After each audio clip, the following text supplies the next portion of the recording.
Welcome to the Newsmaker.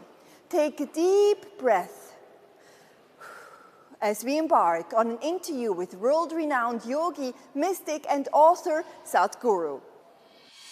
Sadhguru, you have come to the United Nations here in Geneva for the International Day of Yoga 2019. What is your mission here? So essentially, in so many different ways, United Nations is about bringing the world together. We have national identities, ethnic identities, religious, racial, other kinds of identities which has set us apart, sometimes set us against each other endlessly. The very formation of United Nations is the basis of that beyond these identities, how human beings can come together. In the last 5 years, this attempt to also use yoga as a way of bringing coherence to who we are on this planet. It is very relevant because without transforming human experience, trying to transform the world, well, it will be just on the surface, it'll be very cosmetic. Whatever is cosmetic will… as everything cosmetic is, it wears out. So we are trying to bring people together with ideologies, with changing of attitudes. These things will not last only when our experience of life alters itself. When the way we perceive and experience life moves into a larger space, only then there is a real transformation. The word yoga itself means union. That means, see, we are in union with the existence, not by choice. That is the nature of existence. Every day we eat, we drink, we breathe and many more things. All this is keeping us in union. If we resist that, we will cease to exist. You have spoken at many events around the world, also at universities, from the London School of Economics to Stanford to Yale and so on. Also here in Switzerland at the World Economic Forum many times. What is your message to global leaders? The important thing is, as I said, in our experience, we are right now taking our individual experience too seriously. Our existence is not individual, our existence is in natural transaction with everything around us. But in our experience, we have an individual sense of experience. This is given to us out of magnanimity of creation, that we have an individual experience. Though you and me cannot exist for a moment without breathing, still we have a sense of individuality. We are taking this too seriously. Yoga means just this, that if you sit here, you're in union with everything else in your experience. Experientially, if the world leaders experientially knew themselves as larger than who they are right now, everything would be towards solutions, not towards problems. See, for example, we are producing nearly 4 times the food that we need on this planet, but still nearly 30% of the people are starved. So this clearly shows our problems are not because we are not able to handle it, our problems are simply because we are not willing to handle it. Is this then not in sharp contrast with the digital world and blockchain and cryptocurrencies and social media as well, where you also participate actively with YouTube videos and so on? See, long-distance communication is easy. When it comes to share what we have, it's a big problem. That is because we do not experience somebody as a part of ourselves. We're divided in so many different ways. So the whole effort is to go beyond that.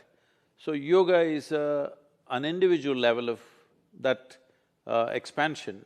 If that happens to the world leaders, at one time somebody asked me, Sadhguru, if there's one thing we can do for you which will transform the world, what is it? I said, I will ask for 25 people, give them to me for 5 days. You will see within 2 to 3 years there'll be a big transformation. They asked, who are these 25 people? I named 25 heads of the most important nations on the planet. I said, if the way they think and feel and experience life alters itself, we have enough resource, capability and technology to address every human problem on the planet. That's a very big vision, and you are a visionary as well as a mystic and obviously a yogi as well. Now, many of these big yoga gatherings and sessions around the world are being monetized as well, a lot of business around them as well, even though this event here is for free. How do you feel about that? Most of our events are free. It's only the entry level which has some fee. But rest of all the advanced programs are always free. All the rural programs are free. More than 70% of our work is in rural India. They are all free of cost. But to cover the costs for all this, plus the projects we have, we are educating a few thousand children on a, annual basis. We have adopted over 4,600 schools in southern India. So all this takes money, and we are a volunteer organization. We are over 4,600 full-time volunteers and over 9 million part-time volunteers. It's all sustained because of their efforts. If there were no volunteers, this whole operation would cost so much more. Around the world, yoga is a booming business though. Like the International Yoga Foundation, for example, estimates that the industry has hit some $80 billion last year. This is incredible. What's your take on that? See, when we say business, we must understand either one can see it as a profiteering process or one can see it as a transaction where both the parties benefit. Whether it's marketplace or marriage, unless both the people benefit, there is no transaction will sustain itself. So if something has to sustain itself, everybody involved need to benefit, otherwise it'll not sustain. You have also spoken at many multinational companies, for example, the tech giants at Microsoft and Google. Why do these big companies want to hire you and listen to you? What is their need? They don't hire me. Why do they invite you to speak? The important thing is this. Well, this is the way you as a media person would see it, but for me, whether the human beings are working in companies or they're running the governments or they're in prison or they're in tribal villages, for me, human beings are human beings and their problems are same. Their expressions may be different, but essentially their problems are same. I'm not talking to corporate leaders, I'm not talking to political leaders, I'm not talking to criminals, I'm not talking to tribal women, I'm only talking to human beings. And what kind of advice do they seek though, these big companies? What kind of transformational changes and maybe return to more spirituality and peace of mind are they seeking? Is it because we have so many burnout cases and troubles at the workplace, harassment and other, financial issues? So that is the significant aspect that I'm trying to change, that it is not by advice or philosophy or ideology that we are trying to transform humanity. This is a technology for well-being. This is called inner engineering, technologies for well-being. Why I'm insisting it's a technology is because philosophy means you have to adhere to it, belief system means you have to believe it, teaching means you have to follow it, technology means you just have to learn to use it. Irrespective of who you are, what your race, religion, nationality may be, if you learn to use it, it works for you. So, yoga is that technology. This is why this is the time for yoga, because it's the first time in the history of humanity, we are more tech-oriented than ever before.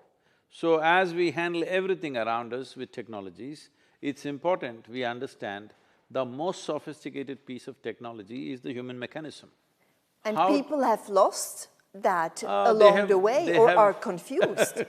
They have not even read the user's manual most of the time. Now, of course, your vision is to change humanity with yoga, and you have come a very far way because there are millions and millions of people, if not billions, around the world practicing yoga. What is your ultimate goal? Do you want to get the whole planet practice yoga? See, when you utter the word yoga, the physical yoga that you see in the West is not yoga per se. The physical yoga, which is referred to as asanas, accounts for just a minuscule part of yoga. It's just a preparatory step. Unfortunately, because it's physical and visible for people, they have taken it up yoga. The word yoga means, as I said earlier, it means union. So how you achieve this union? Through opening up your physical nature or psychological stuff or emotional stuff or energy stuff, there are many ways, but the important thing is you experience yourself beyond the boundaries of your physical body, that you begin to see that who I am is not just contained in this package, it's more than that. Once this happens, your sense of… natural sense of conflict with everything that's not you recedes. So naturally you're more peaceful and you're more settled and your ability to handle people and situations is greatly enhanced. This is what every human being is seeking, no matter what is the nature of their work. So, in my experience, I'm not going to corporates or political leaders or criminals. Our programs are standard in all the South Indian prisons and also in some… we also worked in United States in many of the correctional centers. But we are not looking for criminals or politicians or business people, wherever human beings are. Are you disappointed a little bit or upset by practitioners or yoga businesses that might misinterpret your message? A lot of misinterpretation is happening, a lot. But maybe when you're in a kindergarten school, you don't have to necessarily form a perfect sentence. You somehow write it, all right? It's all right, at least they're introducing them to some form of yoga, some benefit will come. Distortions are happening, we're always making efforts to correct that and put it on track. But distortions happen when so many people are handling it, But at this stage of development, instead of looking for perfection, it is better that it touches everybody's life and then we can see how to make it more. And making an impact is very big around the world right now, young people choosing to make an impact over making money at the moment as well. It's a very positive movement for humanity. Instead of seeing what is there for me, people are beginning to see what can I do to the world, which is still a small percentage of people, but it's a good movement that is there among the youth, that is there in the business, that is also beginning to come into the political circles. They want to leave a larger impact, which is definitely a very positive development. Becoming a yoga teacher is a big, job and dream for many people here in Switzerland as well. What does one need to become a yoga teacher? Well, people are becoming teachers in many different ways. In a weekend, somebody gets a certificate online. But the way we operate is, when it comes to the physical yoga, we do what is called as classical hatha yoga, which needs a lot of application, it's hard. If you have not done anything before, the basic program itself is 5 months, 7 days of the week. And what are the key qualifications? Qualifications are you're willing to bend your bones. And you're still bending your bones, that's for sure. We'll keep the conversation going in part 2 of our Newsmaker.